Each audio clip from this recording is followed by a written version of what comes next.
We have seen a lot of memorable video from Dorian, and last night in Florida was no exception. The sky over Jacksonville turned purple as Hurricane Dorian passed by. Take a look at that. As you can imagine, social media was flooded with pictures of this purple sunset.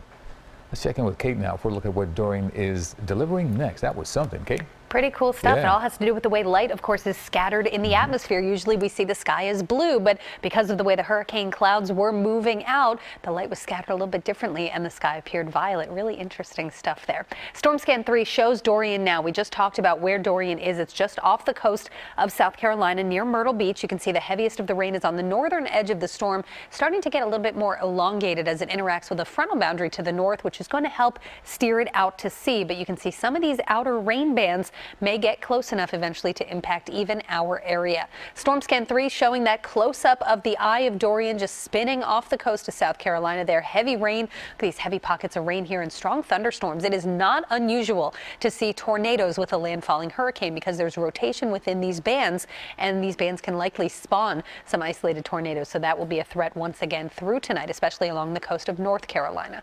So here's the latest on Dorian. This is as of the past 2 minutes. Our latest update, Dorian is starting to weaken slightly. It's still a Category 2, but winds have dropped from 110 to 105 miles per hour. It is starting to gain a little bit more speed, moving northeast at 10 miles per hour now. Central pressure has risen to 960 millibars. You can see the path of Dorian. It is expected to possibly cross over land near Wilmington or Bald Head Island here, then making its way through the Outer Banks, exiting near Hatteras or Kitty Hawk as a Category 2, then eventually weakening to a Category 1. It's going to make its closest pass to our area between late Friday night and early Saturday morning, and that means Friday, tomorrow, will be the day we feel the greatest impacts from Dorian. Hurricane warnings are in effect right up the coast of the Carolinas. We've got a tropical storm warning right up through Chesapeake Bay and into portions of Maryland. As far as our impacts, most of that stays offshore, but the greatest impact along the coast. Winds could gust as high as 40 or 50 miles an hour.